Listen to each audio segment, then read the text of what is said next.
Halo teman-teman mahasiswa, gini deh, jujur aja. Dengar kata etika bisnis, pasti yang kebayang langsung teori yang jelimit dan bikin ngantuk kan? Eits, tunggu dulu. Coba kita ubah cara pandangnya. Hari ini kita bakal bongkar bareng-bareng kenapa etika bisnis itu bukan sekedar teori, tapi justru peta yang paling praktis buat nuntun karir kamu ke puncak kesuksesan. Oke, biar nggak ngawang-ngawang, kita langsung ke kasus nyata. Bayangin, kamu lagi ngerintis online shop. Tiba-tiba ada orderan penting, tapi apesnya supplier kamu salah kirim barang. Nah, di depan kamu ada dua pilihan sulit. Kamu mau jujur ke customer, tapi siap-siap nerima resiko reputasi anjlok karena review jelek, atau kamu diam-diam aja berharap si customer nggak ngeh? Gimana? Ini nih dilema yang tiap hari dihadapi pebisnis. Dan percayalah, situasi kayak barusan itu sering banget terjadi. Dari skala online shop kecil sampai perusahaan raksasa, semua pernah ngalamin. Nah, di persimpangan jalan yang kayak ginilah, etika bisnis itu berperan. Bukan sebagai hakim yang galak, tapi lebih kayak kompas di dalam diri kita yang nunjukin, jalan yang bener itu ke sini. Oke. Dari tadi kita ngomongin etika bisnis, tapi sebenarnya apa sih itu? Biar fondasi kita kuat dan nggak salah kaprah, yuk kita intip dulu definisinya langsung dari para ahlinya. Kalau kita lihat di tabel ini, para ahli emang ngomongnya beda-beda dikit. Ada Velasquez yang bilang ini studi tentang benar dan salah. Terus Hill dan Jones fokus ke keputusan strategis. Tapi benang merahnya tuh sama kok. Intinya cuma satu. Etika bisnis itu adalah seperangkat prinsip buat ngebantu kita ngebedalin mana yang oke dan mana yang nggak oke dalam semua kegiatan bisnis. Sesimpel itu. Dan konsep ini tuh bukan hal yang baru muncul kemarin sore loh. Dari zaman baheula pas orang masih barter, kejujuran itu udah jadi etika dasar. Terus pas revolusi industri, muncul tantangan baru soal upah buruh, jam kerja, dan lain-lain. Sampai sekarang, di era modern, skandal-skandal besar di perusahaan top dunia akhirnya maksa kita bikin aturan main yang lebih ketat. Artinya, etika bisnis itu terus berkembang ngikutin zaman.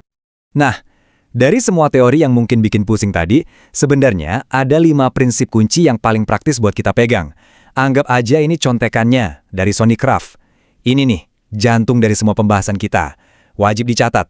Yuk kita bedah satu-satu ya. Pertama, otonomi. Maksudnya, kamu sadar penuh sama keputusan yang kamu ambil dan siap sama konsekuensinya. Nggak bisa lempar batu sembunyi tangan. Kedua, kejujuran. Ini dasar banget, tepati janji, baik ke pelanggan, ke partner, maupun ke tim kamu sendiri. Ketiga, keadilan. Perlakukan semua orang, entah itu karyawan atau pelanggan, dengan standar yang sama, jangan pilih kasih. Keempat, saling menguntungkan. Bisnis yang bagus itu win-win solution, bukan yang satu untung gede, yang lain buntung.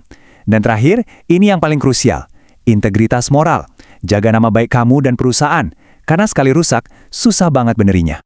Oke, 5 prinsip tadi kedengerannya keren dan ideal banget kan? Tapi pertanyaannya sekarang, gimana caranya biar prinsip-prinsip itu nggak cuma jadi pajangan di dinding kantor, tapi beneran jadi nyawa dan DNA sebuah perusahaan? Nah, ini bagian serunya. Jadi budaya etis itu nggak turun dari langit. Ini tuh kayak bangun rumah, nggak bisa langsung jadi.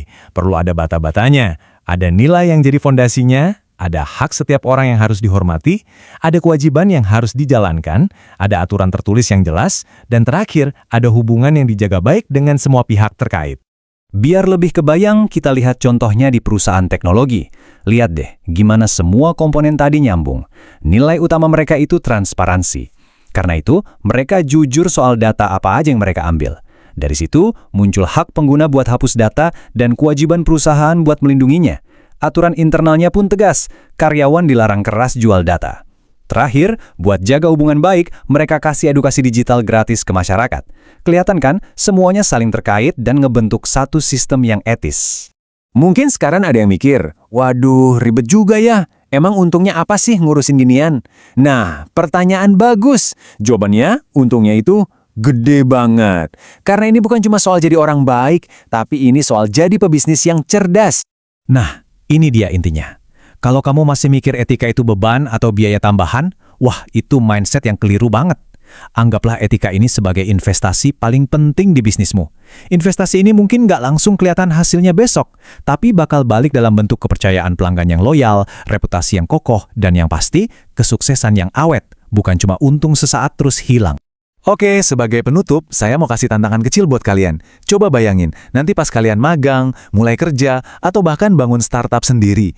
Dari kelima prinsip tadi, otonomi, kejujuran, keadilan, saling menguntungkan, dan integritas moral, prinsip mana yang bakal jadi harga mati buat kalian? Mana yang nggak akan pernah kalian negosiasikan, apapun kondisinya? Jawaban dari pertanyaan itu bakal ngebentuk siapa kamu di dunia kerja nanti.